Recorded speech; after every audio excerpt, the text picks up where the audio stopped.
નમસ્કાર વિદ્યાર્થી મિત્રો. તો હવે આપણે આજે આગળની થિયરી ભણવાની છે. આપણે આગળના વિડિયો લેક્ચરમાં બોહરના અધિતર્ક ભણી ગયા. ઓકે, તો એ બોહરના અધિતર્કનો ઉપયોગ કરીને એટલે કે બોહરના પરમાણુ મોડેલનો ઉપયોગ કરીને આપણે કક્ષામાં એટલે પરમાણુની કક્ષામાં એટલે પરમાણુની ઘણી બધી કક્ષાઓ હોય એમાં પરમાણુના ઇલેક્ટ્રોનની એનમી કક્ષાના ત્રિજ્યાનું શું મેળવવાનું છે? આપણે સૂત્ર મેળવવાનું છે. કયા મોડેલ પરથી? બોહરના પરમાણુ મોડેલ પરથી. ઓકે, ચાલો કોઈ પણ પરમાણુ માટે છે. અહીંયા આગળ આપેલ પરમાણુ છે, પણ આપણે હવે અહીંયા આગળ જે સૂત્ર મેળવશું એ કોઈ પણ પરમાણુ માટેનું સૂત્ર મેળવીશું. ખ્યાલ આવ્યો આ વસ્તુમાં? આપણે આગળ માત્ર ને માત્ર હાઇડ્રોજન પરમાણુ માટેની વાત કરેલી. ઓકે, તો અહીંયા આગળ આપણે કોઈ પણ પરમાણુ માટે ઉર્જાનું સૂત્ર મેળવવાનું છે. ઓકે, તો હવે ખાસ ધ્યાન આપજો અહીંયા આગળ કે માની લો કે તમારી પાસે કોઈ એક પરમાણુ છે. ચાલો માની લો કે તમારી પાસે પરમાણુ છે અને એ પરમાણુનું ન્યુક્લિયસ છે. માની લો કે આ પરમાણુ છે. ઓકે, ચાલો આ પરમાણુનું ન્યુક્લિયસ કે જે અહીંયા છે. ચાલો ઓકે, તો માની લો કે પરમાણુનો પરમાણ્વીય ક્રમાંક ઝેડ છે. આપણે કહીએ કે પરમાણુનો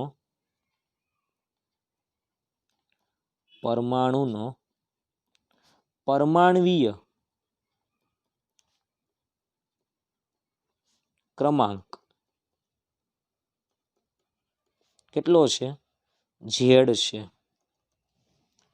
ઓકે, પરમાણ્વીય ક્રમાંક જેટલા એની અંદર પ્રોટોન હોય ને એની અંદર ઇલેક્ટ્રોન હોય એટલે કહી શકાય કે પરમાણ્વીય ક્રમાંક જેટલા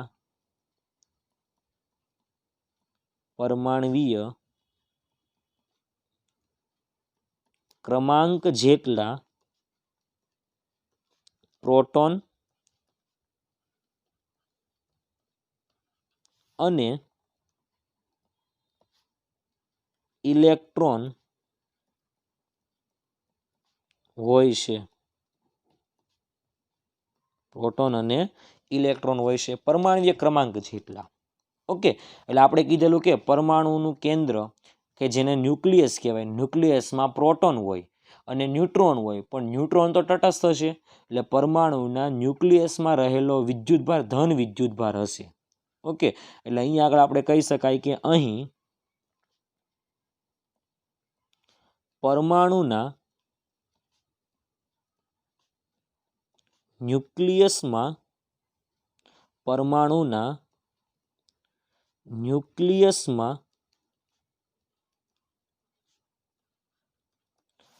પ્રોટોન હોવાથી ન્યુક્લિયસ પરનો વિદ્યુતભાર ઝેડ છે. ઓકે, ન્યુક્લિયસનો એટલે પ્રોટોનનો વિદ્યુતભાર એટલે પ્રોટોન ન્યુક્લિયસમાં છે એટલે કહી શકાય કે વિદ્યુતભાર પ્લસ ઝેડ છે. કેટલો છે? Plus Z. ઓકે, ચાલો હવે આપણે વાત કરવાની છે અહીંયા આગળ કક્ષાની. માની લો કે આ ન્યુક્લિયસ અને ન્યુક્લિયસથી આર ત્રિજ્યા જેટલા અંતરે એનમી કક્ષામાં એક ઇલેક્ટ્રોન છે અને એ ઇલેક્ટ્રોન જે છે એ કક્ષામાં ભ્રમણ કરે છે આ રીતે. ઓકે, કેટલામી કક્ષામાં? એનમી કક્ષામાં. તો એનો મતલબ એવો કે કેન્દ્રથી એટલે ન્યુક્લિયસથી આ કક્ષાની ત્રિજ્યા થશે RN થશે. શું થશે? RN, કે જેને આપણે R પણ કહી શકાય, કે જે આપણે કક્ષીય ત્રિજ્યાનું સૂત્ર મેળવવાનું છે તે જ આપણને મળશે. ઓકે, તો અહીંયા આગળ લખી શકાય કે અહીં આપણે આવું કહી શકાય કે અહીં M દળનો અને E જેટલો વિદ્યુત ભાર ધરાવતો એક ઇલેક્ટ્રોન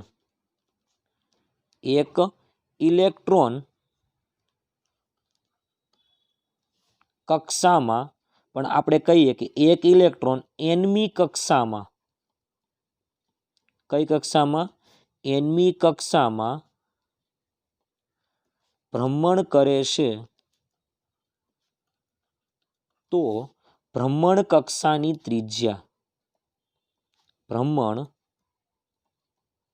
કક્ષાની ત્રિજ્યા સ્મોલ આર છે. કઈ છે? સ્મોલ આર છે. ખ્યાલ આવ્યો આ વસ્તુમાં વિદ્યાર્થી મિત્રો? ઓકે, આ ભ્રમણ કક્ષાની ત્રિજ્યા કઈ છે? સ્મોલ આર, કે જે આપણે મેળવવાની છે. ઓકે, તો ભ્રમણ કક્ષાની ત્રિજ્યા સ્મોલ આર છે. આપણે એ કક્ષાની ત્રિજ્યાનું શું મેળવવાનું છે? સૂત્ર, કે જે nમી કક્ષામાં ભ્રમણ કરે છે તેનું. ઓકે, ચાલો હવે આપણે વાત કરેલી કે અહીંયા આગળ કેન્દ્રમાં કોણ છે? ધન વિદ્યુતભાર. કક્ષામાં ઇલેક્ટ્રોન ગતિ કરે છે, એટલે આ ઇલેક્ટ્રોન અને આ ધન વિદ્યુતભાર વચ્ચે કુલંબીય બળ લાગશે, આકર્ષણ બળ. ઓકે, કે જે કેન્દ્રગામી બળ જેટલું હોય છે. ઓકે, તો કહી શકાય કે અહીં કક્ષામાં, એટલે આપણે કહી શકાય કે અહીં ઇલેક્ટ્રોન કક્ષામાં ભ્રમણ કરતો હોવાથી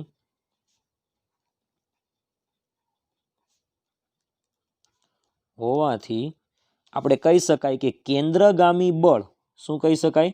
કેન્દ્રગામી બળ, કેન્દ્રગામી બળ ઇઝ ઇક્વલ ટુ કુલંબીય બળ, કુલંબીય બળ. કેન્દ્રગામી બળ કે જેનું સૂત્ર હતું આપણી પાસે mv²/r, કુલંબીય બળનું સૂત્ર આવે કે Q1 એટલે કે કેન્દ્ર પર રહેલો વિદ્યુતભાર કે જે છે ZE જેટલો, એટલે કહી શકાય કે Q1, Q2 એટલે ઇલેક્ટ્રોન અપોન r². ઓકે, એટલે સૂત્ર શું બનશે? ખાસ ધ્યાનથી જોજો. mv²/r ઇઝ ઇક્વલ ટુ કે ZE²/r². ઓકે, ચાલો ZE²/r² થઈ ગયું. ચાલો હવે ખાસ ધ્યાનથી જોજો. અહીંયા આગળ એક r કેન્સલ થઈ ગયા. ચાલો, તો અહીંયા આગળ આ r છે એને આપણે સામે જવા દઈએ, એટલે શું સમીકરણ બનશે? ખાસ ધ્યાનથી જોજો. mv² into r is equal two, કેની જગ્યાએ આપણે વેલ્યુ મૂકીએ 1/4πε0 ઇન્ટુ ZE². ખ્યાલ આવ્યો આ વસ્તુમાં વિદ્યાર્થી મિત્રો? ઓકે, બધા ગાણિતીય સ્ટેપ જ છે, એટલે ખાસ ધ્યાનથી જોતા જજો સ્ટેપ બાય સ્ટેપ. હવે આપણે કીધેલું તે પ્રમાણે અધિતર્કનો ઉપયોગ કરવાનો છે, બોહરના અધિતર્કનો. એટલે ખાસ ધ્યાન આપજો. આ સમીકરણને આપણે લખી શકાય આવું. વીને હું સાઈડમાં લઈ લઉં છું, એટલે ખાલી વધશે અહીંયા m v ઇન્ટુ r, કારણ કે v² થઈ ગયો, ઇઝ ઇક્વલ ટુ અહીંયા આગળ લખી શકાય ZE² અપોન 4πε0 લખી શકાશે ને? ઓકે, ચાલો હવે આપણે શું કહી શકાય? બોહરના અધિતર્ક. આને સમીકરણ નંબર આપણે 1 આપી દઈએ. આને આપણે સમીકરણ નંબર કેટલા આપી દઈએ? 1. ચાલો હવે ખાસ ધ્યાનથી જોજો. બોહરના અધિતર્ક 1 પ્રમાણે, બોહરના અધિતર્ક મુજબ L બરાબર NH/2π સૂત્ર હતું, અને L બરાબર આપણે કીધેલું તે પ્રમાણે mvr હતું. શું હતું? mvr. એટલે એનો મતલબ એવો કે mvr હોય ત્યાં આપણે શું મૂકી શકાય? તો કે NH/2π મૂકી શકાય. શું મૂકી શકાય? NH/2π. ખ્યાલ આવ્યો આ વસ્તુમાં વિદ્યાર્થી મિત્રો? ઓકે, એટલે અહીંયા આગળ આપણે સૂત્ર લખી શકાય mvr ની જગ્યાએ NH/2π. એટલે હવે આપણે અહીંયા આગળ લખી દઈએ કે સમીકરણ 1 પરથી, સમીકરણ 1 પરથી ખાસ ધ્યાનથી જોજો. mvr એટલે અહીંયા આગળ લખી શકાય શું? NH/2π. એટલે સૂત્ર બને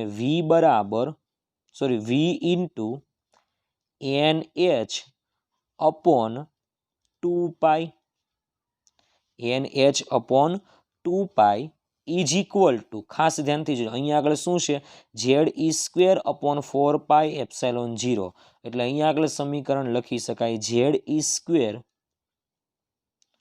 અપોન 4 પાઈ એપ્સાઇલોન 0. ખ્યાલ આવ્યો આ વસ્તુમાં? ચાલો અહીંયા આગળ પાઈ પાઈ કેન્સલ થઈ ગયા, અહીંયા આગળ બે બે કેન્સલ થઈ ગયા, એટલે અહીંયા આગળ વધશે ખાલી 2, એટલે સૂત્ર આવશે v into NH is equal to Z e square upon 2 epsilon 0. ખ્યાલ આવ્યો આ વસ્તુમાં વિદ્યાર્થી મિત્રો? ઓકે, ચાલો હવે આપણે આમાંથી વિને સૂત્રનો કરતા બનાવીએ. તો ધ્યાનથી જોજો, વી બરાબર સૂત્ર શું બનશે? ધ્યાનથી જોજો, વી બરાબર Z e square upon 2 epsilon 0 NH. આ સમીકરણ પણ યાદ રાખવાનું છે કે કક્ષામાં ગતિ કરતા ઇલેક્ટ્રોનના વેગનું સૂત્ર, આને આપણે સમીકરણ નંબર 2 આપી દઈએ. ઓકે, કક્ષામાં ગતિ કરતા ઇલેક્ટ્રોનનો જે વેગ છે ને, એ વેગ ઝેડના સમપ્રમાણમાં અને એનના વ્યસ્ત પ્રમાણમાં છે. જો એનમી કક્ષામાં ગતિ કરે છે એટલે એનના વ્યસ્ત પ્રમાણમાં અને ઝેડના કેવા પ્રમાણમાં છે? સમપ્રમાણમાં છે. ખ્યાલ આવ્યો આ વસ્તુમાં વિદ્યાર્થી મિત્રો? ઓકે, આને સમીકરણ નંબર 2 આપ્યું. ચાલો આપણે કક્ષીય ત્રિજ્યાનું સૂત્ર મેળવવાનું હતું, એટલે આપણી પાસે હમણાં સૂત્ર હતું કેન્દ્રગામી બળ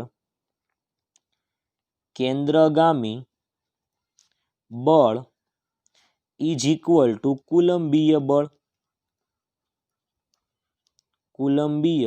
બળ. કેન્દ્રગામી બળનું સૂત્ર હતું mv² upon r is equal two, અહીંયા સૂત્ર હતું કે Z e square upon r². અહીંયા આગળ r કેન્સલ કરી દઈએ, આ સમીકરણમાં rને સૂત્રનો કરતા બનાવી દઈએ, એટલે સમીકરણ મળશે, આપણે કેની જગ્યાએ વેલ્યુ મૂકી દઈએ 1/4 પાઈ એપ્સાઇલોન 0 ઝેડ ઈ સ્ક્વેરના બેઠા Z e square upon mv² સામેથી ક્યાં આવી જશે? નીચે આવી જશે.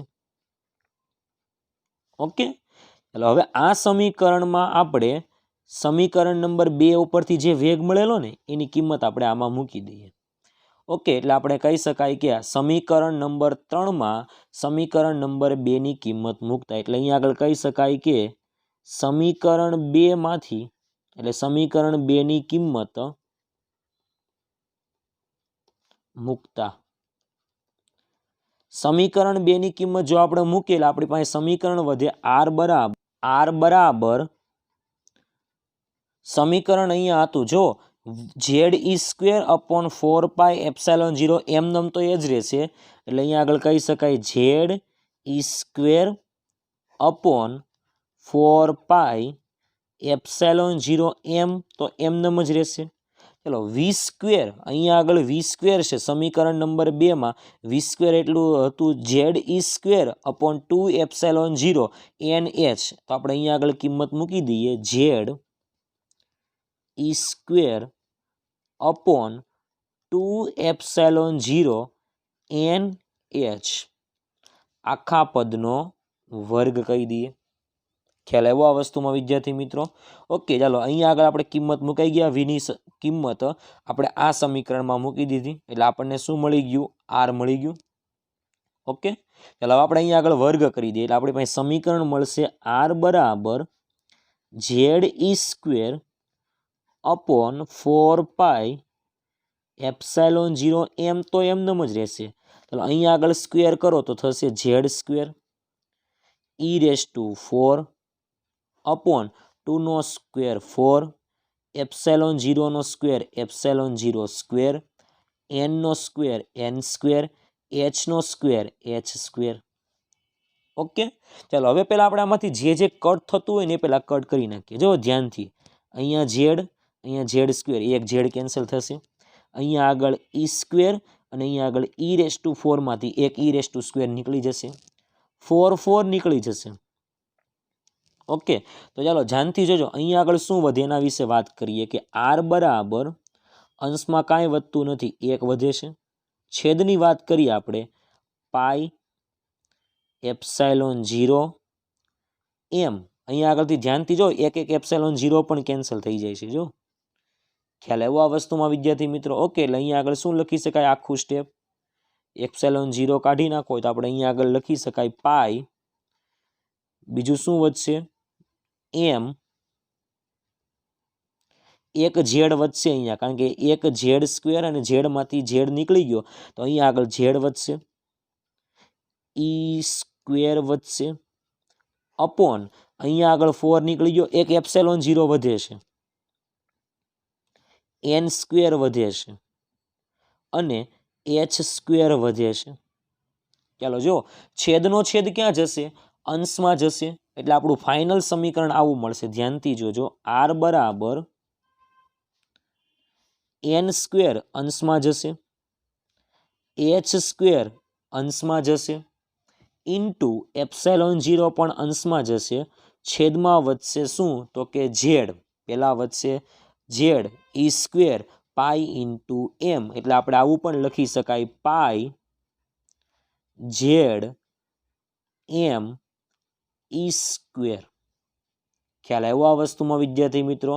ઓકે, તો આ તો આપણું કક્ષીય ત્રિજ્યાનું સૂત્ર n square h square epsilon 0 upon pi Z m e square.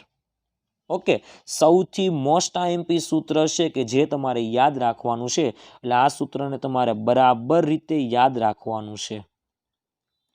Okay, કક્ષીય ત્રિજ્યાનું સૂત્ર છે. કોનું સૂત્ર છે?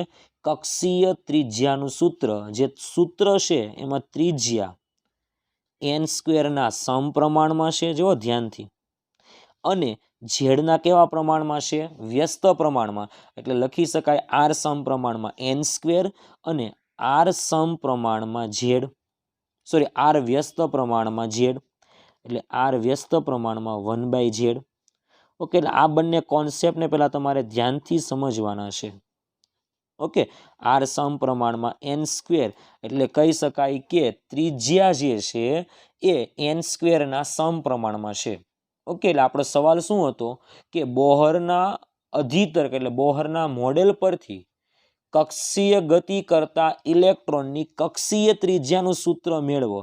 આ સૂત્ર જે આપણે જરૂરી છે અને જે સાબિત કરવાનું હતું તે આપણું સૂત્ર છે. સૂત્ર ખાસ યાદ રાખવાનું છે, n square h square epsilon 0 upon pi Z m e square. ખ્યાલ આવ્યો આ વસ્તુમાં વિદ્યાર્થી મિત્રો? ઓકે, એટલે આ થિયરીને, આ વિડીયો લેક્ચરને તમારે બરાબર રીતે તૈયાર કરવાનો છે. અને અહીંયા આગળ જે ત્રિજ્યાનું સૂત્ર અને હમણાં આગળ જે આપણે વેગનું સૂત્ર મેળવેલું એ બંને મોસ્ટ આઈએમપી સૂત્ર છે.